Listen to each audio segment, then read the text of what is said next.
Actually தியேட்டருக்குள்ள போய் ஃபேமிலியோட உட்கார்ந்த பிறகுதான் இந்த படத்துக்கு என்னோட குழந்தைய கூட்டிட்டு வந்திருக்க கூடாது அப்படின்ற ஒரு மனநிலையை அந்த படம் உருவாக்குச்சு.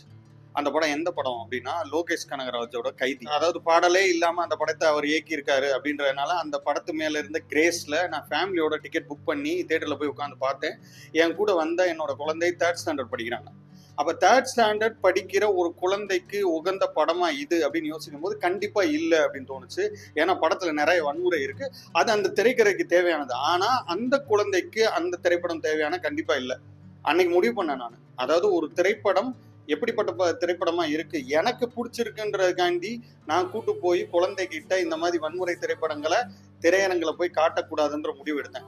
அப்ப எப்படிப்பட்ட திரைப்படங்களை காட்டலாம் அப்படின்ற ஒரு மனநிலை இருக்கும் இல்லையா. திரைத்துறையில் நான் ஒர்க் பண்ணியிருக்கனால எனக்கு நிறைய தெரியும், நிறைய திரைப்படங்கள் தெரியுன்றதுனால என் குழந்தைக்கு நிறைய ரெஃபர் பண்ணேன். ஆனா அது சம்பந்தமான ஏதாவது புத்தகம் இருக்கா அப்படின்னு தேடும் போது என் கண்ணில் மாட்டின ஒரு புத்தகம் தான் இது, சினிமாவின் ஆன்மா. இயக்குனர் திரு சீனு ராமசாமி எழுதியிருக்க மிக முக்கியமான புத்தகம் இது. தொடர்ந்து நிறைய வாசிக்கிறேன் அப்படின்றதுனால இந்த தளத்துல தொடர்ந்து வெவ்வேறு தருணங்கள்ல வெவ்வேறு புத்தகத்தை அறிமுகப்படுத்தலாம்னு தோணுச்சு. ரெஃபரன்ஸ் புக்கா சினிமாவின் ஆன்மா அப்படின்னு இந்த புத்தகத்தை நான் பரிந்துரைக்கிறேன். குறிப்பா இதை பார்க்குற வீட்டுல குழந்தைகள் வச்சிருக்க எல்லாருக்குமான முக்கியமான புத்தகம் இது. இந்த புத்தகத்துல கிட்டத்தட்ட 20 திரைப்படங்கள், உலக லெவல்ல கிளாசிக்கா கொண்டாடப்படுற குழந்தைகளுக்கு உகந்த 20 திரைப்படங்களை சீனு ராமசாமி இதுல பரிந்துரைச்சிருக்காரு. அதனால யாராவது குழந்தைங்களுக்கு ஒரு திரைப்படம் காட்டணும், அந்த திரைப்படத்தின் மூலியமா அவங்க ஒரு விஷயத்த கத்துக்கணும் அப்படின்னு யோசிக்கிறவங்களுக்கு என்னுடைய மிக வலிமையான பரிந்துரை சினிமாவின் ஆன்மா என்ற இந்த புத்தகம். கண்டிப்பா இது குழந்தைகளுக்கான புத்தகம் மட்டுமானா கண்டிப்பா இல்லை.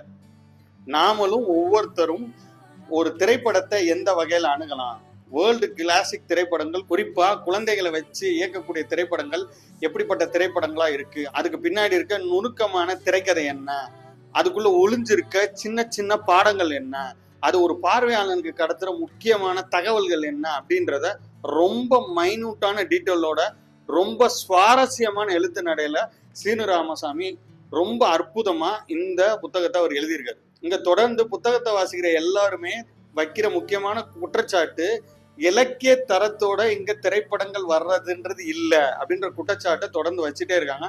அப்படிப்பட்ட குற்றச்சாட்டுக்கு நேர் எதிரா இலக்கிய தரத்தோட அதுவும் குழந்தைங்களுக்கு ஏற்ற திரைப்படங்கள் இருக்கு.